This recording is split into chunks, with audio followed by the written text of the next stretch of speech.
An editorial in the British Journal of Sports Medicine is being widely reported. This is how the BBC's health correspondent, Nick Triggle, reports it.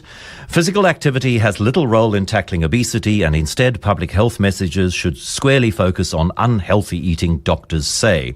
In an editorial in the British Journal of Sports Medicine, international experts say it is time to, quote, bust the myth, unquote, about exercise. They say while activity is a key part of staving off diseases such as diabetes, heart disease and dementia, its impact on obesity is minimal. The experts, including London cardiologist Dr. Asim Malhotra, blame the food industry for encouraging the belief that exercise can counteract the impact of unhealthy eating. They even liken their tactics as chillingly similar to those of big tobacco on smoking and say celebrity endorsements of sugary drinks and the association of junk food and sport must end. They say there is evidence that up to 40% of those within a normal weight range will still harbour harmful metabolic abnormalities typically associated with obesity. But despite this, public health messaging unhelpfully focuses on maintaining a healthy weight through calorie counting when it's the source of calories that matter most, and so on and so on. Dr. Malhotra is quoted in the BBC stories as saying an obese person does not need to do one iota of exercise to lose weight. They just need to eat less. My biggest concern is that the messaging that is coming to the public suggests you can eat pretty much what you like as long as you exercise. As Dimitri Constantinou is Director of the Centre for Exercise Science and Sports Medicine at Wits University, on the line to us from Johannesburg. Dimitri, good afternoon. Do you associate yourself with the sentiments of this editorial? Good afternoon, and thank you for having me on the show. I would be loath to say that I associate myself with the sentiments of the article. I think it would be a little bit narrow-sighted to focus on some of those comments rather than looking at a broader scope of what's being discussed here. Just to say, as you mentioned, up to 40% of those with a normal BMI will harbour metabolic abnormalities is concentrating on a number, whereas if you turn that around, that means that 60% would not be.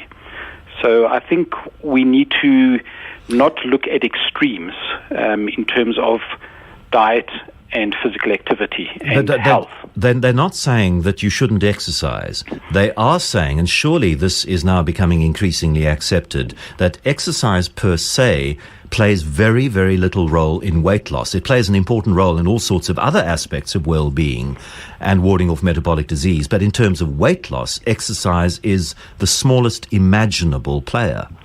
Well, exactly. And the issue about health is what are the benefits and what are the risks that one would minimize with in terms of being healthy. And so it's very clear that physical activity has health benefits. It's beyond any doubt. The question is, so what if you're not concentrating on body weight? So if you're not losing weight because you're not exercising, that's not necessarily the issue. So you may be, for example, considered overweight, but you exercise or you are engaging in physical activity. That means that overall you are healthier. And so the perception of the public is that we should be looking at how we look aesthetically rather than how we are internally in terms of health. So the take-home message here that I think people should not be looking at is that it doesn't say you should not be exercising and you should not worry about what you're eating. Are they right in saying that there is a public health message out there that in order to lose weight you need to exercise? The public health message is not that you need to exercise because it has many benefits, but there is an overriding public message, health message, which says if you want to lose weight you need to exercise, and it's that they're challenging. Are they challenging something which they've made up, which they've invented in order to make other points that they want to make? Well, I think to some degree, yes. There is sufficient evidence to show that if you do engage in physical activity, combined with a change in eating habits and diet, then you will lose weight. And so I don't think they're mutually dependent on each other. And so we shouldn't lose sight of the fact that if you do eat healthily and you engage in physical activity, then you will lose weight. But it's not the exercise. I'm sorry, I'm banging away at this. Yes. It's not the exercise that makes you lose weight. Personally, and I know an anecdote is not contribution to scientific data. But personally, when I'm exercising, I'm more inclined to eat healthily. So the exercise changes my food intake patterns for the better, rather than I'm exercising at sufficient intensity for a long enough duration in order for the number of calories I expend in energy to far outweigh what I'm taking in through healthy eating. Quite right. There are other factors that come into play. So people will engage in a healthier lifestyle when they are engaging in physical activity, and as you say, they tend to eat better. They may give up other bad habits like drinking and smoking because that doesn't allow you for, a healthy exercising environment and so on. So those factors also come into play. But I think the point is that people should not look at just certain aspects. Also, this is looking at an overall picture. There are people who respond differently. So people may respond differently to what they're eating, and others may respond differently to the effect of exercise and physical activity. But the benefits of physical activity should not be underplayed, obviously, irrespective of whether it does make a difference to weight or not.